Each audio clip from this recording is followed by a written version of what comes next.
है देश की सबसे बड़ी अदालत सुप्रीम कोर्ट में हज़ारों मुकदमे हैं और आज अब जो है देश के जो चीफ जस्टिस हैं सूर्यकांत, उन्होंने रेरा पे एक बहुत बड़ी टिप्पणी की है जिसके ऊपर शुरुआती जिम्मेदारी होती है होम बायर्स की मदद करने की और बिल्डरों को काबू करने की। उनमें उस ऐसे मामले में रेरा पर चीफ जस्टिस सूर्यकांत ने बड़ी टिप्पणी की है और कहा है कि यही दिक्कत है, जो काम उनको सौंपा गया था वो नहीं कर रहे हैं, जो डिफाल्टर बिल्डर है उनको फ़ायदा पहुंचा रहे हैं और ज़रूरत पड़े तो इनको बंद करना चाहिए। ये भी उन्होंने कहा कि अब समय आ गया है जब राज्य सरकारों को रेरा के बारे में सोचना चाहिए। हमारे साथ एमएल लाहौटी साहब हैं जो सुप्रीम कोर्ट में वरिष्ठ वकील हैं, करीब 50 साल से प्रैक्टिस भी कर रहे हैं और हज़ारों होम बायर्स उनके भरोसे यहाँ पर केस लड़ रहे हैं, चाहे कोई भी बिल्डर हो। और हम भी इनको लगातार देखते हैं होम बायर्स से हर मामले में लाहौटी साहब का नाम जरूर आता है। सर, रेरा पे जो टिप्पणी की है, आप सहमति जताते हैं चीफ जस्टिस से?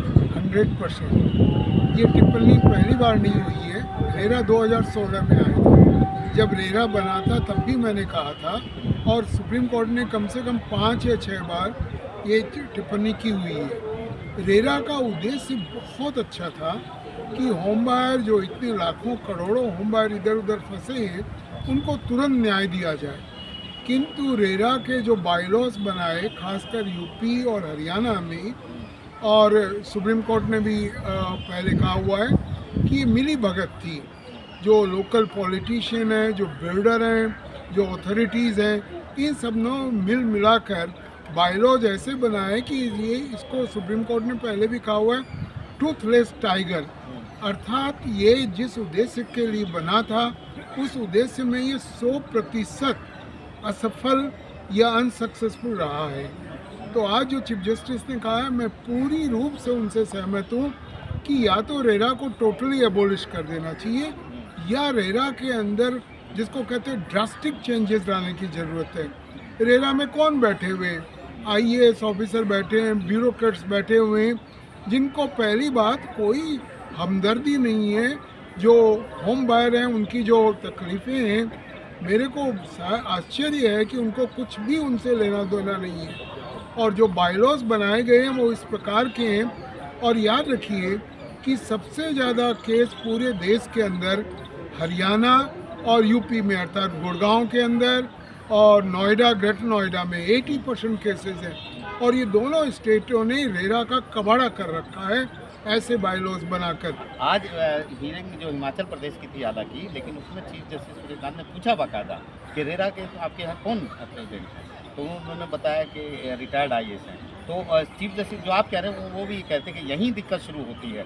ऐसे लोगों को आपने बनाया है जो डिफाल्टर, जो लोगों की मदद नहीं करते बल्कि जो बिल्डर है डिफाल्टर उसकी मदद करते हैं। तो कहीं ना कहीं सबसे बड़ी समस्या ये है जो अभी आप जिसका जिक्र कर रहे हैं और चीफ जस्टिस जिस पर उंगली उठा रहे हैं। हाँ, 100% चीफ जस्टिस ने सही जगह उंगली रखी है, क्योंकि आखिर रेरा का उद्देश्य जो है उसके लिए 2016 में रेरा बना, 10 साल हो गए हैं और कोई इफेक्टिव ऑर्डर कहीं भी नहीं है। और दूसरी समस्या और है, रेरा यदि एडजुडिकेटिंग अथॉरिटी ऑर्डर भी पास कर देता है तो उसका कहीं कंप्लायंस नहीं है।